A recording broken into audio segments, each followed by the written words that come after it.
Hi, my name is Izzy, and I am an average rich housewife. An average rich housewife is a housewife, obviously, but we're average rich. We're not quite as wealthy as J-Lo and Jay-Z, but not quite living in the boroughs. I'm gonna let you into my world. The friends, the chaos. Can I have a really dirty Grey Goose martini? The restaurants, the fashion, all of it. You are going to see the inside world of an actual Manhattan housewife.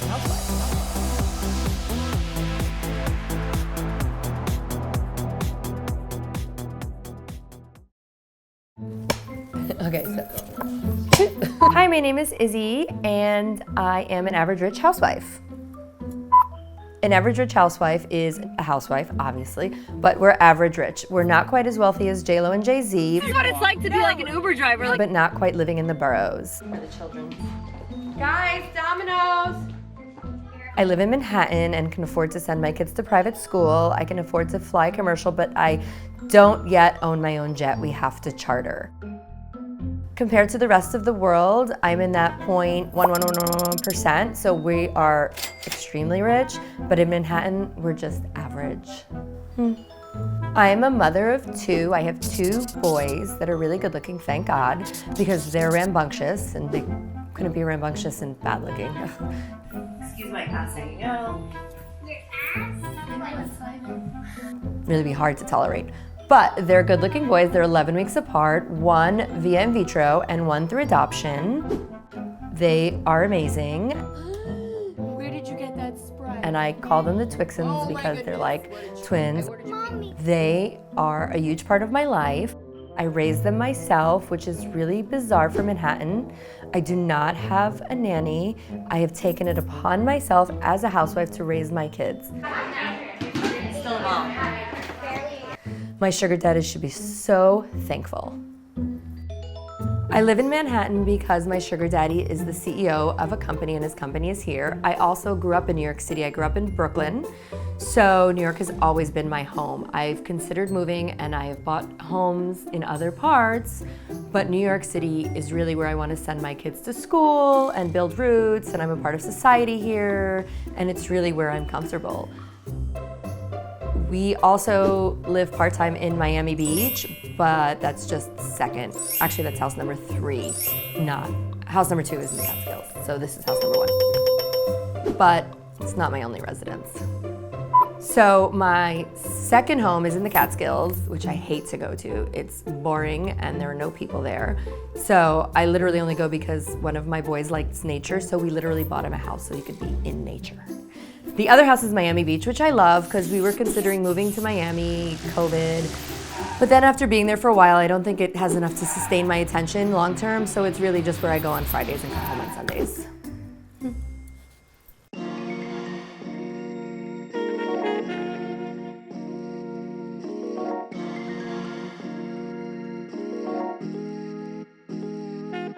I come from super humble beginnings. I grew up in Bensonhurst and went to public school, and my mom was a single mom of 3 kids, and I remember going to Manhattan and seeing people go to the shows and living this life that I'm living now as a little girl, being like, oh my God, that's spectacular. And sometimes I actually sit in the back of an Uber and I'm like, oh my God, like I'm living this life. But my beginnings were super, super humble, like food stamps. And my line is food stamps to Fendi because my come up was strong. I did not come up when I married my sugar daddy. I came up way before him, owned my own homes, did a bunch of stuff, worked, had a great job, had beautiful apartments, traveled the world. When I met him, I was already established. I mean, not quite private jet established like I am now, but I was definitely had my shit together.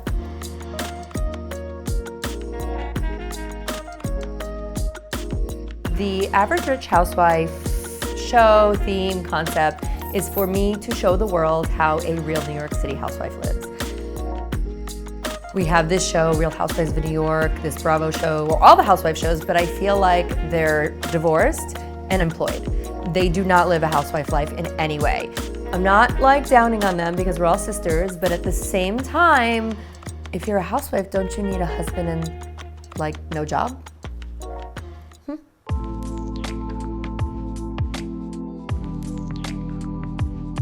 I'm gonna let you into my world. Basically, the chaos, my kids, the friends, the restaurants, the fashion, all of it. I would literally be like, oh my God, it's not even Dior. Go to my dealer. But the thing is, if you look at your... I'm going with Aldo shoes because I'm not about that expensive shoe line. Hi. You are going to come and see every part of it. So you can decide, is that really how an average rich housewife lives? No, I don't like that. You are going to see the inside world of an actual Manhattan housewife, like real life. One without a job.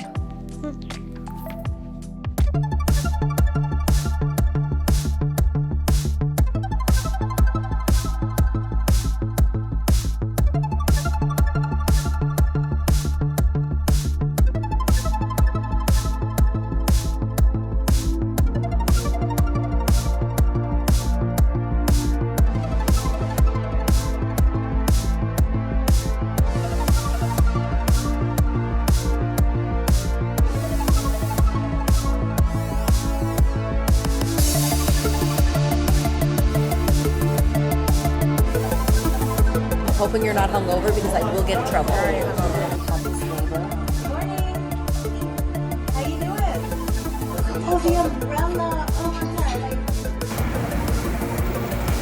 Beautiful. How's my decor in Monticello? Do you want to see it? Do you want to see her? Do it. Thanks, boo. I hope you plow your wife better than this. No. And then get them ready for bed. And then I head out. I head out because I need to go out. Like, I can't just be sitting here at home. So I wake up before my roommates because I need about 30 minutes to mentally prep for them. They're really cool kids. I actually really like them. They're travel bugs. They have their own interests. They are sassy as fuck. And they keep me going all of the time. Is there anything else you want to touch on about the roommates? I'd like them to move out. I was still recording. Okay.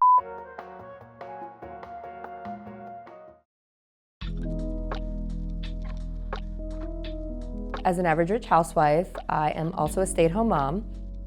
I have 2 children. They are 7 years old. They are 11 weeks apart. And they are my roommates. I call them the Twixens. I raise them as twins. They are completely opposite, but totally best friends. They take up every ounce of my soul and energy. In a good and bad way, but mostly good, but slightly bad. You told me that you told your teacher that what she was teaching you was nonsense. I already know all of it. So it was nonsense? Oh, okay. Yeah. The baby diva is my smaller of the 2, Maximilian, and his name stands true to who he is. If you ever think about what would a person named Maximilian behave like, this is it. Because we're baby divas. I know, we're trying. It's a weird thing. He is absolutely fabulous. He plays chess and he thinks the queen is the most important part, so he calls himself the queen. He is a diva through and through. Can I have one cookie? Can I please? Anything that a diva would need, my son requires. He needs a warm cookie when the plane is landing. He sleeps with a weighted blanket. He doesn't even eat lunch at school because it has a plastic wrapping on it. I had to have a chef at one point come in and cook breakfast for him. He is just... Because I'm a baby diva. My son Simon was adopted at birth. I didn't think I could have children for many, many years. And so before even trying in vitro, I decided to adopt. We went to an agency, we went to a private agency, all that, and we adopted Simon. I was in the delivery room. We have a very close kind of situation. He is my son from birth, from wherever, from another life. He's always been my son. And it's an amazing thing. Adoption is weird because you have all of these thoughts on how are you gonna feel? Are you gonna feel differently for these children? But I don't feel differently in any way. My children are my children. Simon was just delivered to me in a different way. I didn't intentionally have 2 kids 11 weeks apart. When I set out on my baby making journey, I knew I wanted to adopt. In vitro was just a bonus. We started the adoption process, and then I was like, you know what, it's gonna take a few years. Let's start exploring other options because I knew I wanted two. So we started in vitro. The first two didn't work, then the next one worked. In the interim, 3 years was not 3 years, it was actually 4 months, and someone had chosen us to adopt Simon. And we were like, you know what, let's stay the course with both because either can go south, and it turns out that neither went south. And here we are. So it's my job to make the best decisions, which is hard when you're a mom because you don't always know that the decisions you're making are the best decisions. You have to just hope. Max was an IVF baby. Thank you, Dr. Rosenwax. He was frozen, which probably explains why he's so cold. I don't know. Ask my mom. IVF is so traumatic for so many women, and it's a lot of drugs and it's a lot of emotional stress, and it's like a roller coaster. And I always like to tell people, like, stay your course because pizza's here. I wanna always touch on people that are doing IVF and be like, look, it's really complicated, it's really emotional, it's a roller coaster, but stick to it. If you really want a family, you will find a way, whether it's adoption or IVF or whichever route ends up being your route, stick with it. It's worth it.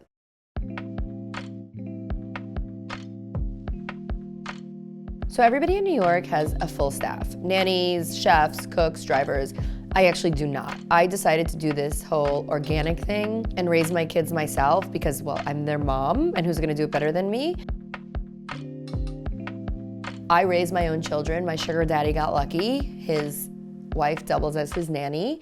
So it kind of really puts me at odds with the other moms because it's like, you're raising your own kids? Like, who does that? So primitive. It's almost like not having a black puffer coat and living in New York. Like, you have to have staff. So the fact that I raise my own kids kind of separates me from the other moms, and I don't make friends as easily. I think my favorite memory of Simon was literally when he had to be like 2 or 3, and we were in Miami, and like, you know, Izzy curses a lot. I said Louis Vuitton. Does that look like fucking Louis Vuitton? Oh my God. You never really realize that like the kids pick things up. And so I just remember like Izzy and I were walking down the street in South Beach and we're just talking. Simon drops his bottle and all you hear is, oh shit. Out of nowhere, Izzy and I both looked at each other and we were like, was that Simon? Like, did he just say that? And it was hilarious. What is that, Simon? A CD peanut. Imagine I put soap in your mouth every time you said a bad word. You'd have soap in your mouth all the time. Everyone would ask like, who do you like better, Simon or Max? And like, obviously I didn't have an answer. What does Karen look like? She looks sexy. She has a big pink vagina. Oh my God. Has big boobies. That's not nice. Has a big butt. They both bring such different things to the table.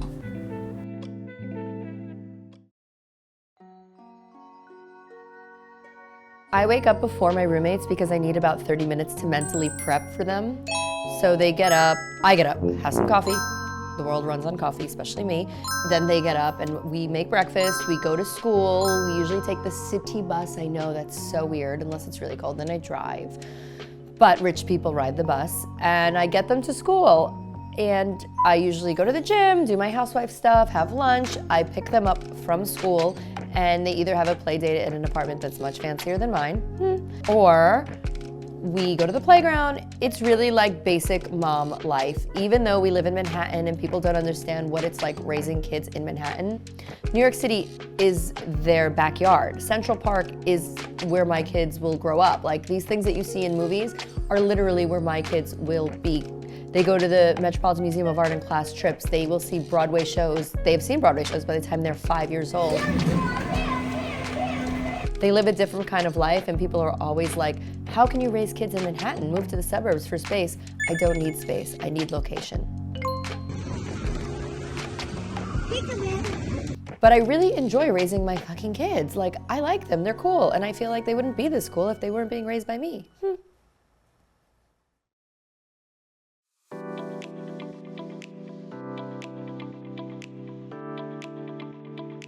The weird white couple are my best friends, Maurice and Jane. Lights, camera, action. Maurice has been my best friend for about 5 years. Jane, 10. I met Jane through a friend, and I met Maurice through a friend actually, and we kind of have all merged into a family at this point. I call them the weird white couple because have you ever been on vacation and you meet like this couple that's in their late 30s, early 40s, and they're very over friendly, and you don't know if he's gay, if she's a sugar mama, are they swingers, are they looking to take me home? Oh. So we're the weird white couple. Yeah, I know. They literally are the weird white couple. Like they do weird dances and they wear matching hats. So when I travel with them, it's like me and my kids and them, and people probably think that they are like the weird white couple. And away we go.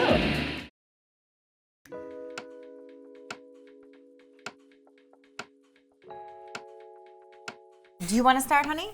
Sure. So we're the weird white couple, and we became the weird white couple because I don't know. You start. It's gonna be a rough weekend. Okay. I hear there's 6 to 8 inches coming to town, possibly more. I heard there's a lot more than 8 inches coming to town. Well, that's a fact. Well, I don't think there's anything weird about us. Am I hurting you? Oh, not at all. You're as light as a feather. Oh. But that's okay. Stiff as a board. Light as a feather. Stiff as a board. I guess we were named the weird white couple because when we go on vacation together, we take care of each other. You know, like if Maurice needs suntan lotion rubbed on his back, Auntie Janie's here. If Janie needs, I know, a wingman to scout another cute couple, Uncle Maurice is there. Maurice and I met in a very funny way. I was moving to Mexico and I met Izzy in Mexico. I lived in Mexico for 5 years, and a friend of ours introduced us. And she was like, yeah, I have a friend. And mind you, we end up in like some back alley in Mexico. 5 years later, We've been friends ever since. I met Jane through a friend at a birthday party. My friend knew the guy and Jane was dating him at the time, 10 years ago, and I walked in and we were literally instant best friends. We kind of joined a lot of society things together. We sat on the boards at a bunch of stuff. We did all the society parties. We were super society girls for about 5 years, and that kind of bonded us. And then when my kids were born, she was literally there, front and center. When my mom passed away, she was front and center. She has been an amazing friend to me. Auntie Jane and Uncle Maurice play a giant role in my kids' lives. They come on vacation with us. They are here at every Shabbat. Shabbat Shalom, everybody! Shabbat Shalom! They really take like a leading role in my kids' lives. They are available when I need them. They do everything that an aunt or an uncle would do above and beyond. If either of us are married by 65, let's get married. And now go to. But like, I'm still not fucking you. Like, that's just not. That's not part of our arrangement. Okay. Your straight tells you to wear fucking leopard. But this bitch put on his white shorts and all of a sudden he became a homosexual I superhero. know, she looks like Cuddle time! Family cuddle time! I'm gonna ask you guys questions like a game show. Is it like one of those things where you think fast? Yes. Okay. So, Oh, like the newlywed game. The newlywed game. The newlywed game. The newlywed game. The newlywed game.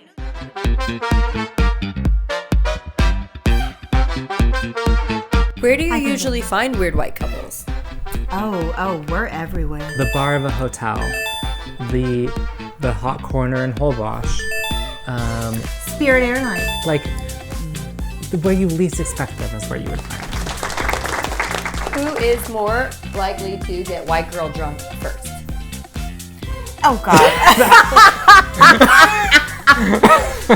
So, like, when Maurice gets white girl drunk, he does this, like, little dance, like, zip, zip, zip, zip, zip, zoop, zoop, zoop, zoop, zoop, zoop. What dance was that? I have no idea what you're talking At about. my birthday?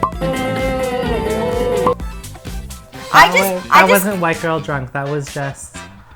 I was just being fabulous. It was a fabulous dance.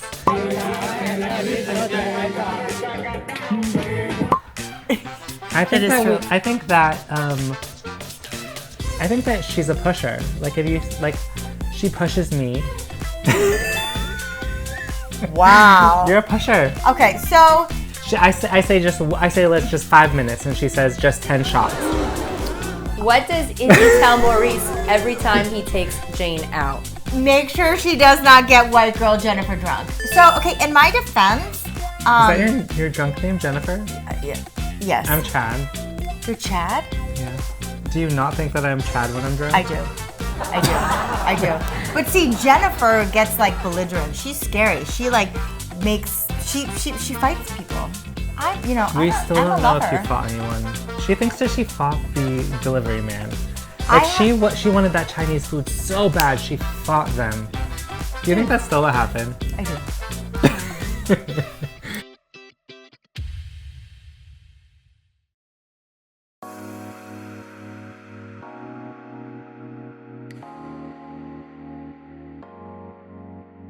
Country house vibes, Maurice. Cheers to house number 2. Jane and I have a podcast. Every brunette needs a blonde, and we basically just talk about the adventures of an average Rich housewife and Auntie Jane. Like, because there are lots of adventures, like single, dating, and married with kids, living this like lavish lifestyle. And just really inspire others. Just embrace who you are and to love yourself, to start over as many times as you want. Just be the best you. And we hope we get our message out together. Like, let's stickers on the wall. What is this? They're actually patches. For all the policemen that I fucked. Everyone in these quote is a policeman that I've had sex with. And I have a really dirty Grey Goose martini. Oh yeah, I never heard it. It's gonna be a rough one. Relationships, friendships, your life, your career. I feel like certain things should be like your driver's license. You need to renew them every 7 years and start the fuck over. And that's our podcast. It's pretty amazing. You should definitely check it out. That was my plug. Izzy is absolutely crazy, but that's everything I love about her.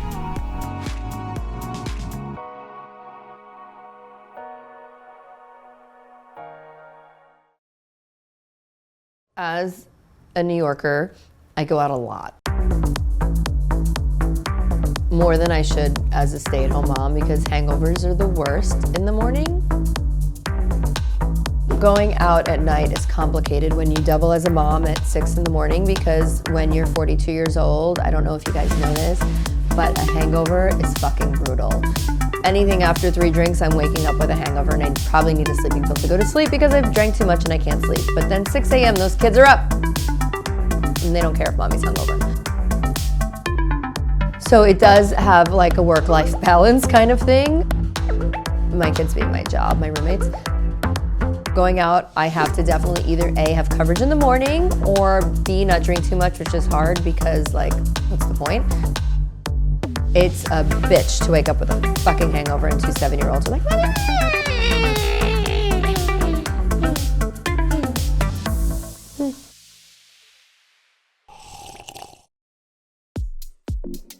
I go out a lot. More than I should as a stay-at-home mom because hangovers are the worst in the morning.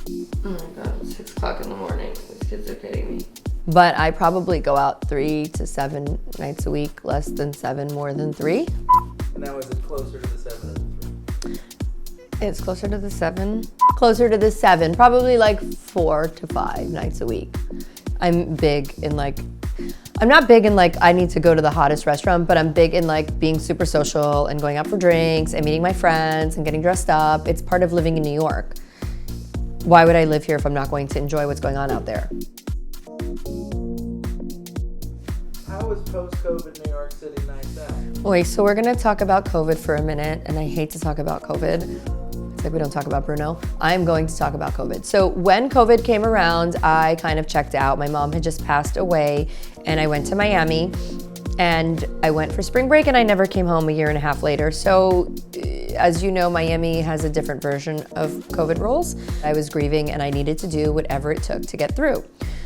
Fast forward, I decided it was time to come home to New York. So I packed up and here I am. And going out in New York post-COVID is hard. I mean, I go to Miami most weekends and I'm partying, no masks. Going out in New York is like post-apocalyptic. Like people are just pale and overweight and like what happened to New York? My things that matter are real, like my bank account or my diamonds. And your friends, And your hello. friends. I love we both thought that. Guys, I really want to discuss New York City nights out, really briefly. Oh. So Like pre-COVID, post-COVID. Post-COVID, post-apocalypse we call. So what do you guys know about that? You guys haven't been here. Oh, wow. Grace It is just a little got bitter because in COVID, Jane went to Texas and I went to the other. They freedom literally state, moved me Florida. Yeah. from another country. I was living in Mexico. They moved me to New didn't York, move him. and they all just left me. They were like, "Oh, COVID is too real. We're out." Why would I stay? I didn't marry my sugar daddy so I could rough it with the rest of you. I roughed it with your husband. Well, you know what? Did you? Somebody I like to not go to the hottest places in the world. I feel like going to the hottest places in the world bring a bunch of like bridge and tunnel people, and that's not my scene. I really like to go to smaller places. We go to like salsa bars, and I'm too old to stand in line, and I'm too smart to pay $10,000 to get in, to buy bottles. Like, I just want to go have a drink, and I don't need to be at the chicest place because I am the chicest there. Like, when you've already made it, you don't really need to go to the right place to put on your Instagram. Like, I've already made it. I walk in with sneakers and it's okay. I love to salsa dance. I love to go out dancing with my friends, drinking, although I do love Jean-Georges, I can't lie. I like to be out in New York all the time, every day, all day.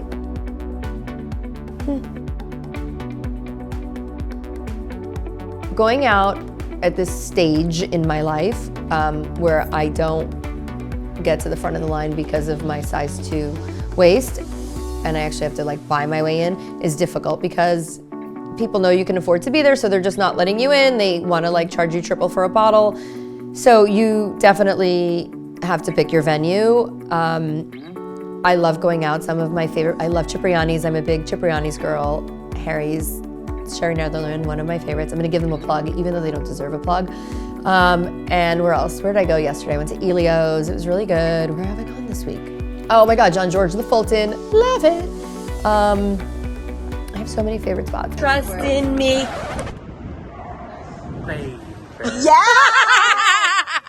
I am a location whore, and I need to be in the right location. I don't want to be where your Airbnb listing says 15 minutes proximity to. I want to be in the 2. So average Rich Housewife, after I drop the kids off, I head to either Barry's or SoulCycle or some overpriced workout with my Lululemons after I've stopped for my $10 coffee, either at Joe's or Starbucks. And then I do my workout. I usually go home and change after that.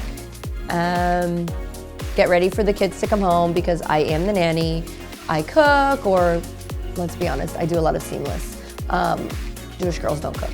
So we do that. I pick them up from school and then get them ready for bed, and then I head out because I need to go out. Like, I can't just be sitting here at home getting old, which I am, but I'm not gonna do it while I'm sitting at home. I'm gonna do it with like alcohol running through my pores, veins, all of it. I need to live in the right location, and Manhattan is the right location. And my kids will be raised here and they're doing just fine. They are going to be just as fucked up as everybody else's kids.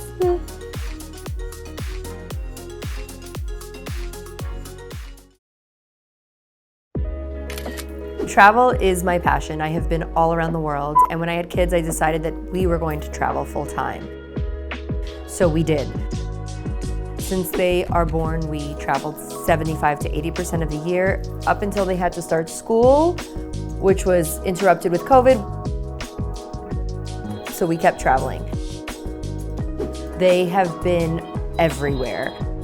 They have lived in Mexico and California and New York, and I have lived before kids all over. I lived in Belize, I lived in France, Guatemala, Miami, New York, London. Traveling when you're single is easy. You put your stuff in a bag, you meet a boy, and you date for food. Like, it's cheap, it's fast, you sleep anywhere. You can stay at an expensive hotel, you can stay at a not expensive hotel, you can stay at your friend's house. But when you have kids, you have to organize a little bit more. It's not a vacation anymore, it's just a change of fucking venue. Traveling with children has been complicated. It's not as complicated as people think, but now I have kids, so I have to like plan and make sure there are playgrounds around, and essentially you're not going to have cocktails in the middle of the afternoon, you're going to chase children and entertain them. You're literally just changing venues. You are in no way on vacation. It is travel, not vacation. I want to repeat that. It is travel, not vacation. I bring my children everywhere. I refuse to leave them behind. They come with me and they are amazing. Hi. We are not a Club Med, all-inclusive kind of family. I have no interest in sitting with a bunch of fat people from Michigan and like drinking well alcohol in any way. We explore, we go everywhere. We are checking out of Barcelo, heading to Panajachel in the Lakes. I want to say 10 years ago, or 12 years, fuck, I'm getting old. So 12 to 15 years ago, somewhere in there, I lived in Belize for a while, and from there I would visit Guatemala because it's super close, so it's always been near and dear to me. And most recently, one of my best friends moved there. So me and the kids went to visit her and her son. Yes. I just said no. And this was our journey.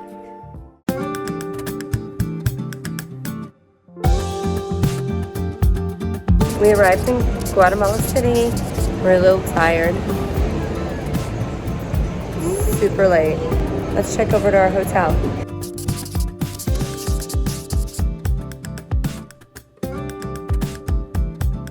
Ooh, ah la la. Ooh la la.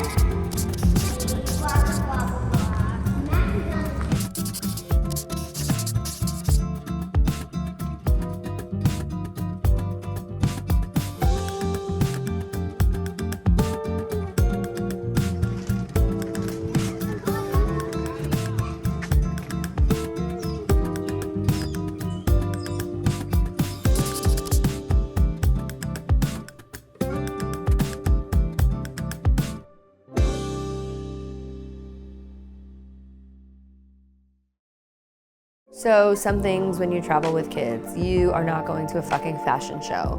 You are literally wearing the basics because you have to get up and get going. I usually do Airbnbs, not hotels, because it's easier. They can make themselves comfortable. My one boy needs Wi-Fi, which is really hard because we've been going to these off-the-grid places, and he has a breakdown with the limited Wi-Fi services. Baby diva, of course, as you would imagine. How are those pancakes, Max? Delicious. Do you love them? Yes. Woo! Guatemala, this trip was really, really great. It's a super nature, get in touch with your yogi, which I don't have, nor did I get in touch with, but I did it for my friend, kind of place. And one of my boys, Simon, who loves nature, was like in his element. So it was spectacular for that. I mean, 5-day max because the water didn't get that hot and they didn't have heat, even though I was in a spectacular Airbnb. But other than that, it's wonderful. Beautiful nature, landscapes, you know, if you're into that Zen thing. Pro tips for people traveling with kids: bring a fucking nanny. No, if you don't have one like me, pack light. You don't need to bring everything. They don't need all the shit that you think they need. Don't need the 4,000 car seats and the 3,000 bottles. Like you don't need any of that. People are living around the world thriving with minimal. So if those babies can be surviving, so can yours. It's gonna be just fine. No sound machine, not necessary, none of it. Just go and explore and see different things, and don't be afraid to, you know, eat the cake by the shoes kind of thing. Mommy, do you have napkins? No, but we can get some, don't worry. I have wipes. Auntie Laura has wipes. Take your fucking kids. Stop leaving them at fucking home. You can do the romantic vacation in 18 years when they leave. You only get 18 years with them. Your sugar daddy will be there in 18 years, I promise. And if he's not, you get a new one. Men are like buses. Every 7 minutes they come along. Replacement. Up until they were 5, they traveled probably 75 to 80% of the year. We were literally just place to place to place, 4 months here, 3 months here, 5 months here. They went to like a small school, but I would pull them in and out. They have literally been traveling full-time their whole lives. This is the first year that they are not traveling full-time, but we leave every weekend and every long vacation. So they're travelers. Like, I have no desire to sit here. They're like, I want to just see everything. I went to Guatemala to visit one of my really good friends who was recently divorced, happily, and she moved there with her son, and we went to visit. And obviously I got to explore like my old stomping grounds and show my kids. Hi, Auntie Laura. And I'm really glad we did, because It was a special, special trip. Let's go get popcorn. Today we have another day of slow travel. We're heading to Antigua. We are leaving Lake Atitlan and heading to Antigua. And I didn't drink too much, so it wasn't so bad. And she had a nanny, so that helped. So we'll be going back. If you're going to Guatemala, I would definitely say do the lakes, Lake Atitlan, go to like San Marco, Panajachel, check it all out.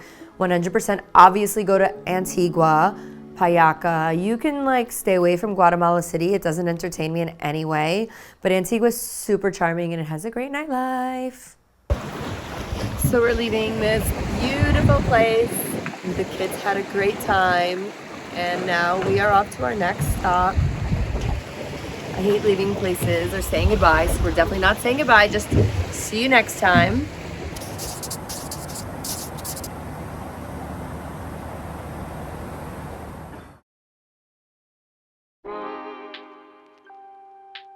I grew up in Brooklyn in Bensonhurst. I come from what I didn't realize at the time, but realize now, humble beginnings. Like we were on food stamps and my mom was a single mom and it was really hard and we struggled and I didn't notice because everybody around us was just like us. So you don't realize that you're not going on vacation when nobody you know is going on vacation. My father was from Cuba, so we speak a few languages. And when you grow up with ethnic parents, you're not like the rest of the American kids. Like you're just not. You don't eat the same food. Your parents don't get the Americanisms. You don't do slumber parties or summer camp. Like you are just from a different cloth. But I like having ethnic families. I had like 50 first cousins and we did everything together. Literally everything. So I grew up in Brooklyn and my children are growing up in Manhattan and it's only a few minutes away, but it's worlds apart. My kids don't go outside and play. They go on play dates. My kids don't have 400 cousins at every event to be supportive. They have 7. And having like my big fat ethnic family is pretty fucking amazing. As a child, it's annoying, but as an adult, I think about it and I feel sad that my kids don't have that. But it's pretty spectacular to have like 200 of your first cousins, literally. These people were humping like crazy. There was clearly no fucking TV. Huh. I grew up in Bensonhurst and we went to public school. We played in the fire hydrant. We went to Coney Island. So you don't really realize that you're broke when everybody's just like you until you actually leave and explore the rest of the world and you're like, wow, people owned homes and like went on family vacations and did these things that didn't just happen in the movies. My life is a little bit different than the lifestyle my kids lead now. When I say humble, I mean it was humble. I had no idea it was humble, but it was. And we did just fine. It was just fine. I look back now and I'm like, oh my God, horrified. But like 5 people in a 3-bedroom with 1 bathroom. I'm just saying, 1 fucking bathroom. My mom used to do laundry and hang it because we didn't have a dryer. Like stupid things that you think of now are like, how did she do it? But you do it and that's just where you are. And here I am. Gucci from Wish.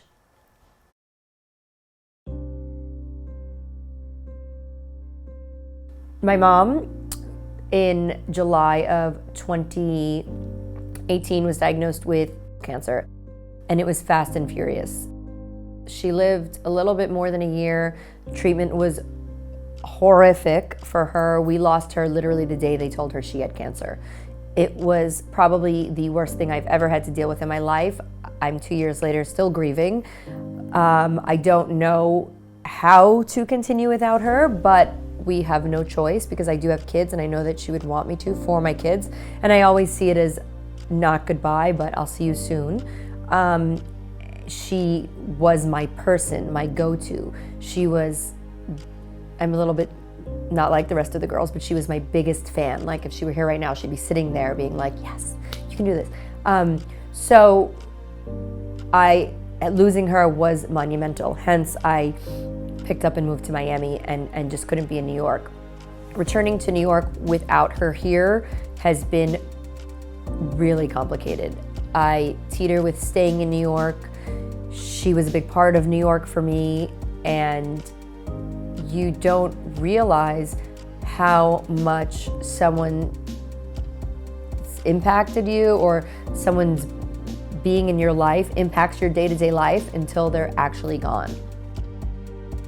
My mom traveled with me everywhere. Everywhere I moved, everywhere I lived, she came. She either stayed for a while or came and went, but there was not a place that I lived, went, or visited that she did not come. She was literally my biggest fan. If I had an adventure to be on and she could be there with me, she was there. I mean, my mother doesn't even go on boats, and she came to visit me living on an island and would come frequently just to see me. She was amazing. She was a spectacularly beautiful woman. She had like so much life in her. When she passed at her funeral, my mom was, you know, a regular person. She wasn't famous. She worked a regular job. And when she passed, there were so many people that came to the funeral that they had lines of cars outside. It was almost like, how did this one person who was not famous in any way and didn't even have social media impact so many lives? We have one life to live, and you have to do it your way. Don't do it for your partner. Don't do it for your child. Don't do it for your friends. And do the right thing. Obviously, don't be a shit, but live life your way. On your own terms, whatever it is that's gonna make you happy. Don't live the conditioned version of yourself because that's what society makes you believe, or what you've been grown up to think that your life has to be, and it has to fit into a box, and you know, you can't get divorced because people might think this of you. No, only worry about you and what you think of yourself. That should be the main focus. I feel like that's what I took most from my mom. She was a good human. Her core was good and she did good things, but she definitely walked her own path way ahead of her time. Women of her generation stayed in unhappy marriages and didn't speak their mind and just kind of were submissive, and my mom was none of those things, which made her spectacular. As we got older, my brother started to be successful, and I started to become more self-sufficient and successful, and my sister, and so, you know, and my mother became more successful in her own career and her own finances, and the shift was nice. I mean, it's sad that she didn't get to enjoy the fruits of all of our labor because she's not here with us, and she would have really liked to, but it was a nice transition to be able to see her living in a nicer home and traveling and having a nicer car, because she literally worked her ass off for it, and it was all well-deserved. It was not handed to her in any way, and I think that's what made her so spectacular. She had grit like nobody else. A very open mind and very outspoken, and I understand why. When you go through so much shit, there's no reason to hold back. You really just don't give a fuck, and I can appreciate that. I also feel like a lot of women are having this women movement right now, and I feel like I grew up in a Moroccan, for the most part, female-centric household. I had a lot of aunts. I don't feel this need to I am woman, I'm not equal to man. In my upbringing, women were just as equal. My aunts cooked, cleaned, worked, raised kids, made decisions. There was nothing that the women didn't do, you know, behind men in any way. So I never feel that inferiority. If there were boxes to be carried, we all carried them. There was not let the boys do it. My mom was a single woman, independent. There was no getting somebody to do something. It was do it, get it done. So that, you know, really played into who I am, and probably why I'm outspoken and I don't give a fuck. So it's super early and we're heading to Mexico today. Me, the boys, the weird white couple. We are going to celebrate my birthday. This is a travel day with kids, so we'll be taking a Xanax. For my birthday this year, we went to Hobox, spelled Hobox, pronounced Hobox. You fly into Cancun, it's a 3-hour drive from there, and you go to this small island with no cars, minimal Wi-Fi. It's really checking out, and I love it. It's literally my favorite place in the world. So I decided to spend my birthday there with my favorite people, my roommates, the weird white couple, and we had the greatest time. So random seeing you here again. Cancun. We lived in Mexico part-time for the past 5 years with my kids, and Hobox is really this special little island. It has amazing energy. It has one club called the Hobox Hot Corner, and it's a fucking literally, it's a corner where you're dancing on the side of the road with no shoes. My son Simon is like, oh my God, everybody is so poor here, Mom. They don't even have shoes. And I'm like, no, honey, it's a vibe.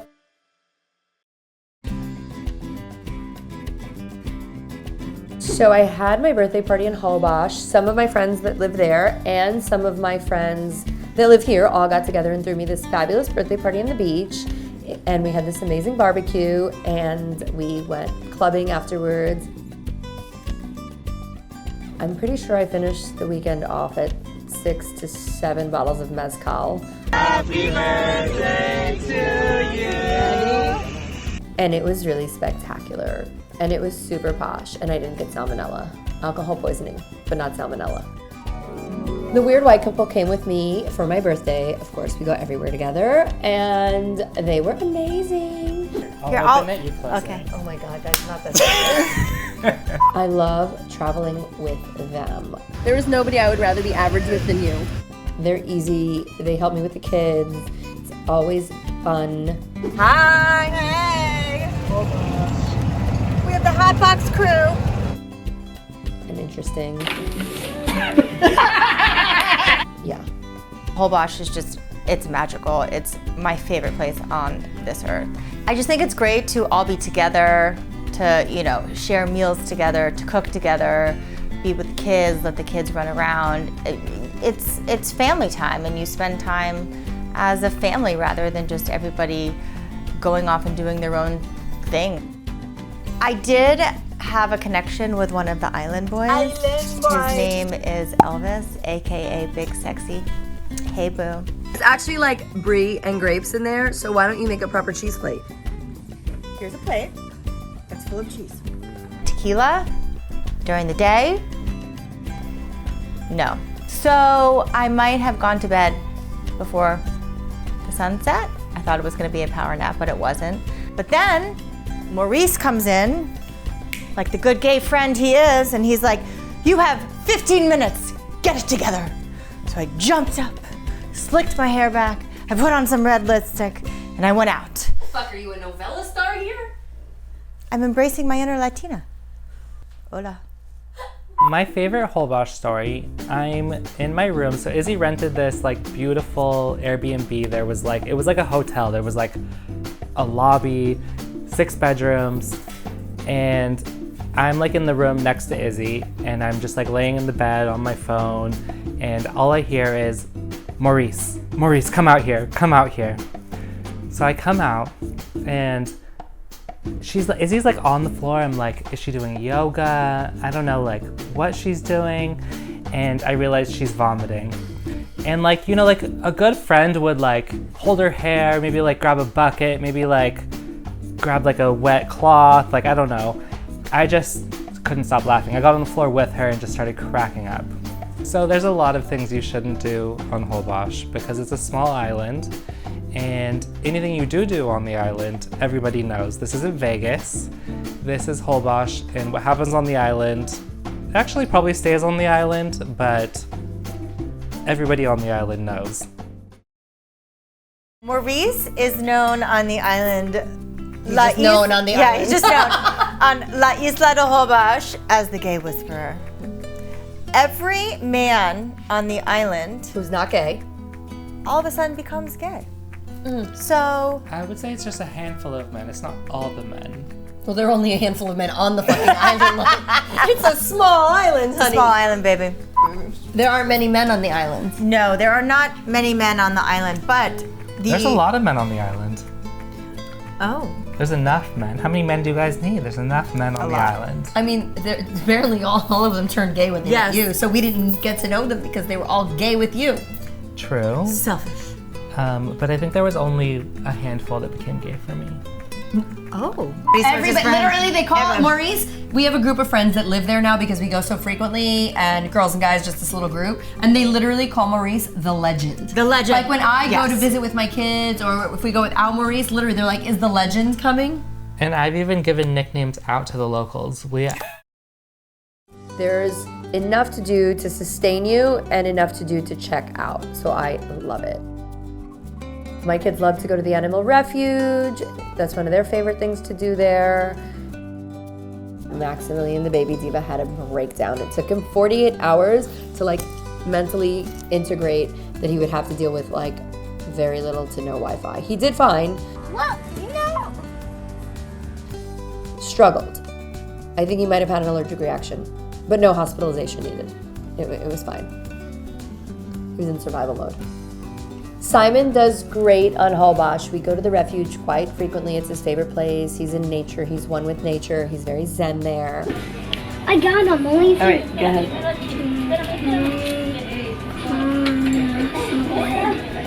All right. He loves to come here. So he's always good. When you're in Hobox, you can do normal things like fishing and swimming and going to the beach and kayaking and all of that, like, you know, yoga, earth, people, patchouli shit. You guys know how I love that. Or you can drink mezcal all night long and dance at the hot box, I think it's called the hot corner, and bar hop, and enjoy the sun until you are brown and meet friends, lots of friends. And it's fucking fabulous. It's really fabulous. It's like super chic minus Wi-Fi. When I went to the airport, the lady wasn't going to let me on the flight because I was so hungover. She literally looked at my friends and was like, is she drunk? And my friends were like, no, she's perfectly fine. Like, just get her on the fucking plane. She needs out of Mexico. Here I am, back in the United States.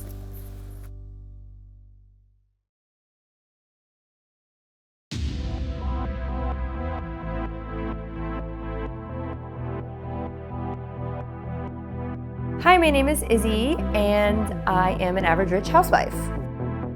An average rich housewife is a housewife, obviously, but we're average rich. We're not quite as wealthy as J-Lo and Jay-Z, but not quite living in the boroughs. Birthday party at 40. I'm gonna let you into my world. Sick. The friends, so I kind of had to the chaos. Can I have a really dirty Grey Goose martini? The restaurants, I'm gonna do something special. Fashion, and so many, all of it. You're going to see the inside world of an actual Manhattan housewife.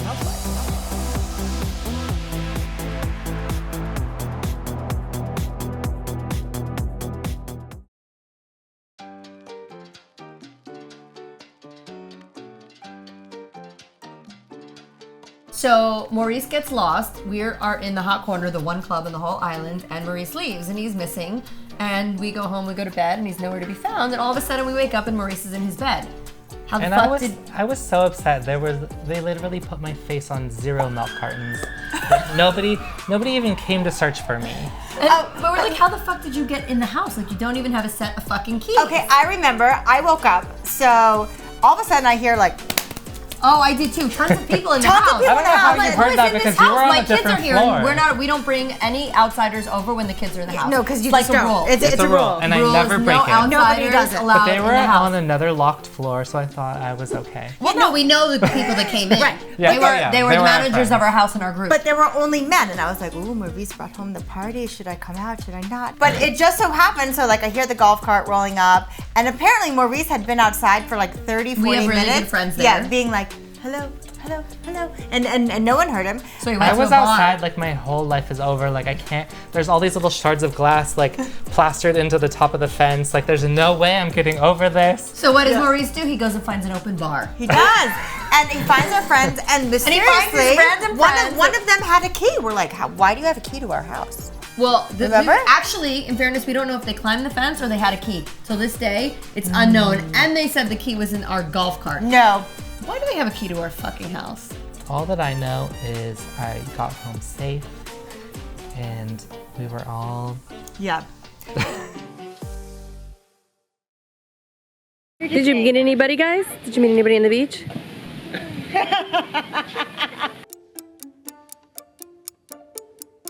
The weird white couple picked up this woman named Vanessa. She seems to be spending the weekend with us. We love her. I guess We love happy her. with her. I am. So it's working out for everybody. And we had the best time ever. I feel we live very similar lives, and you know, it was just a soul friendship connection that was very natural, and here we are.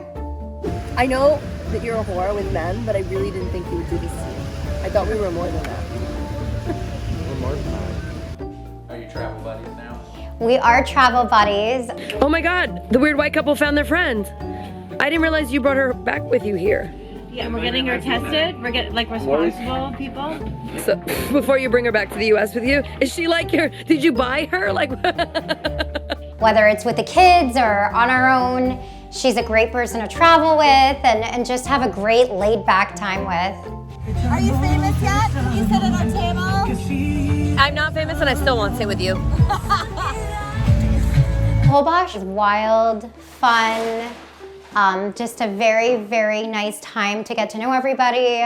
Whether it was partying or having great food, we all hit it off and had a good time. Impressions of the weird white couple. The weird white couple, we're gonna talk about that? So the weird white couple, oh wow. Where do I even begin? So I kind of ran out of hairspray and mousse and oil and all that other stuff. So I reached into my little bag of tricks and I used maybe some lube. Hot Pink, sponsor me, multi-purpose. They are high energy. They make me laugh to the point where I'm rolling on the floor, like literally. How's your trip going so far? So far, it's amazing. They're just great, great people. You're so much bigger than me. I don't know how to take that, but Get on your knees, bitch. hey, only certain people can say that to me. And Me, and hopefully not that other woman. It's just wonderful energy all the time. Do you see what cheaters look like?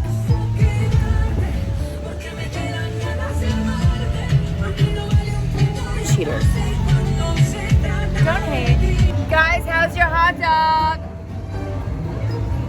Marisa, you loving that big long piece of meat?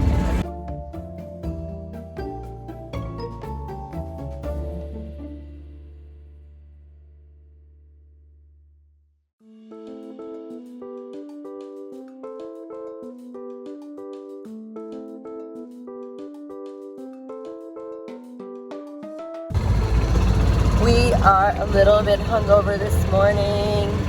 Who's this guy with you? You know, my local man. Is that your local? Where's your husband?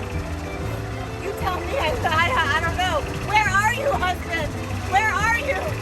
I would return to Hobox because it is just, it's peace on earth. It really, really is. There are so few places in this world where you can just disconnect. It's just, you can be who you are, there's no pretenses, there's nothing fancy. Why I love Hobox so much is because we're all there together. Izzy and the kids, Maurice, Vanessa, just, you know, the friends we've made there.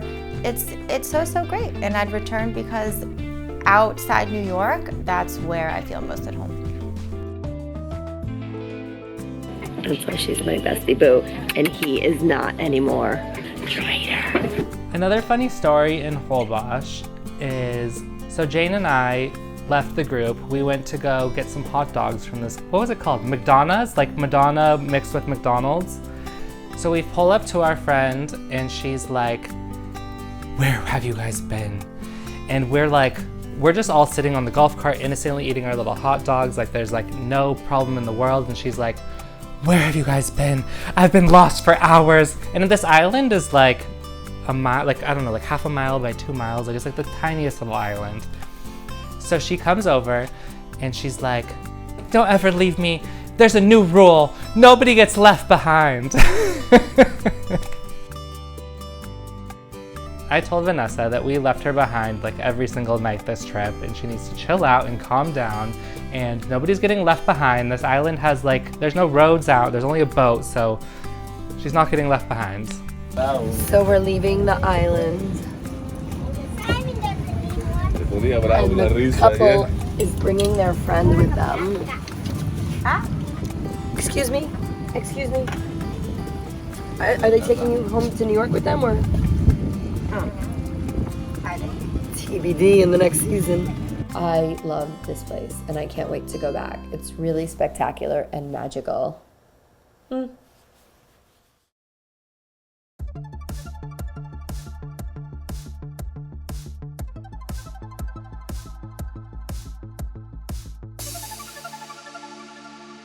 Don't forget to hit that subscribe button. All right. Cut.